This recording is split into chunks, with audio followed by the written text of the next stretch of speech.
진리의 사람, 다속 유영모는 누구인가? 13번째 시간입니다. 오늘은 영모는 30살 넘기가 어렵다. 영모는 30살 넘기가 어렵다 라는 제목으로 말씀드리겠습니다. 유영모의 형제는 아우 영철뿐입니다. 유영모는 형제에 대하여 이러한 말을 하였습니다. 내 형제는 한 10여 명 있었는데 둘 남고 다 죽었어요.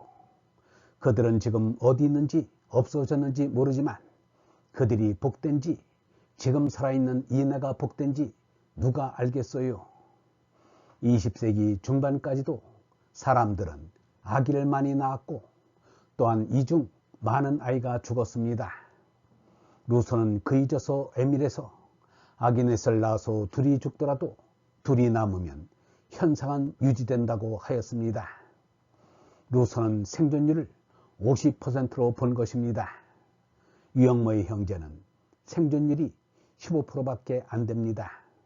생존율이 지극히 나쁜 편입니다. 유영모는 형제들이 10여 명이라고 하였지만 정확하게는 13명을 낳았다고 합니다. 유영모 위로 여러 아이를 낳았을 것입니다. 그러나 27살 때까지는 11년의 결혼 생활을 하였고 폐경기까지는 적어도 18년이나 됩니다. 그러면 유영모의 동생이 더 많았다는 것을 짐작할 수 있습니다.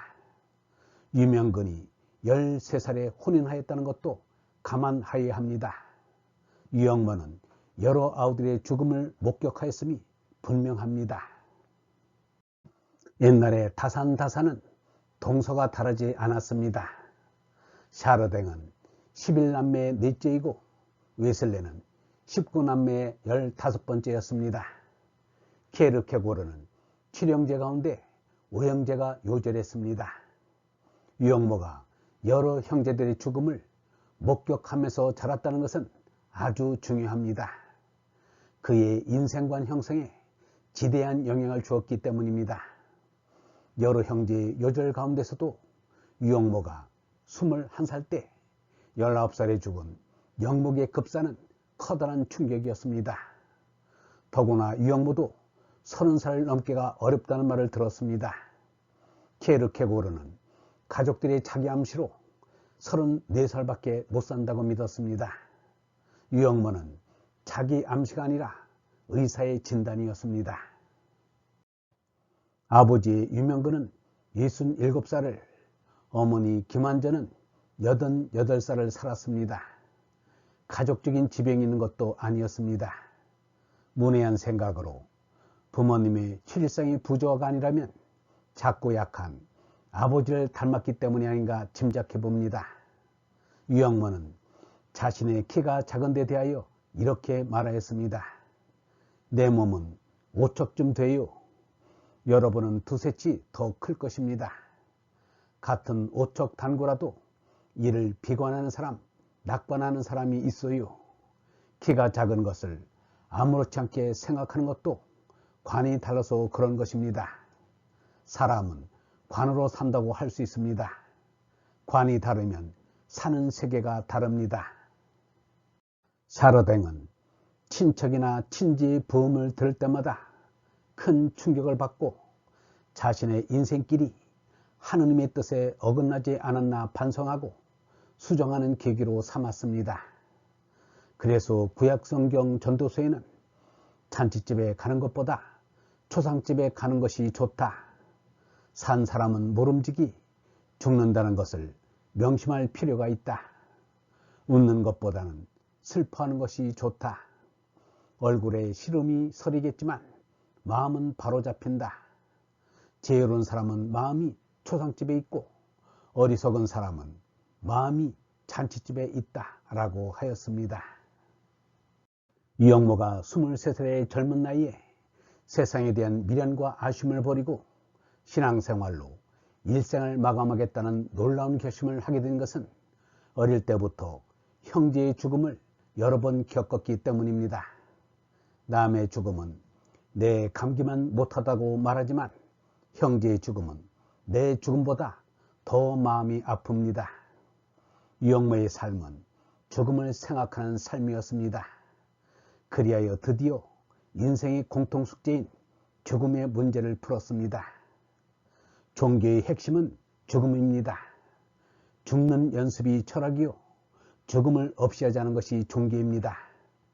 사는 것이 사는 것이 아니고 죽는 것이 아닙니다. 산다는 것은 육체를 먹고 정신이 사는 것입니다. 사람의 몸뚱이는 벗어버릴 허물이요 옷이지 별것이 아닙니다. 주인은 어립니다. 이 몸뚱이는 멸망입니다. 멸망해야 할 것이니까 멸망하는 것입니다. 해결한 쉽게 말하면 몸뚱이는 참나가 아니라는 것을 아는 것입니다. 몸이 죽어도 얼은 죽지 않는다는 것입니다. 몸을 참나로 생각하는 것이 멸망입니다. 식물은 환경과 영양이 좋으면 자신이 죽음을 잊어버리고 꽃을 피워 열매를 맺으려고 하지 않습니다. 화훼를 기르거나 농사지어 본 사람이면 다 아는 사실입니다. 또 새가 땅에서 공격해오는 짐승이 없으면 그만 날아오르는 비상력을 잃어버립니다. 뉴질랜드의 키위, 남극의 펭귄이 그 예입니다. 사람이 죽음을 잊어버리면 삶의 목적을 잊어버립니다. 죽음이 참 삶을 살게 하고 참 삶이 죽음을 이기게 합니다. 예수 석가는 죽음을 정면으로 돌파한 사람입니다. 죽음을 외면하고 회피하면 참된 삶을 살 수가 없습니다. 자기 죽음을 바라보면서 사는 사람이라야 승리의 삶을 살 수가 있습니다. 죽음이란 무섭고도 싫은 것이라 하여 애써 모른 척하고 살다가 죽음에 닥쳐서야 허둥지둥 발부둥 치는 것은 어리석은 사람입니다. 이미 때는 늦었습니다. 공자는 아침에 도를 들으면 저녁에 죽어도 좋다라고 하였습니다. 이 말은 아침에 도를 들었으니 저녁에 죽어도 좋다는 말입니다. 하느님의 말씀을 듣고 죽자는 인생입니다. 하느님의 말씀인 성령이 영원한 생명입니다. 하느님의 말씀이 나의 어립니다. 얼번 여러분, 몸으로는 죽지만 언론은 죽지 않는다는 것을 아는 것이 신앙입니다. 죽는 것은 몸나이고 사는 것이 얼라입니다. 몸나로 사는 것은 사는 것도 아니고 죽어도 죽는 것이 아닙니다. 사는 것은 하느님의 생명인 얼라입니다. 이 몸나는 죽으러 나온 것이니 마땅히 죽어야 합니다. 몸나로 죽지 않으려는 것이 멸망입니다. 영성신학원 다석아카데미의 하늘소리였습니다.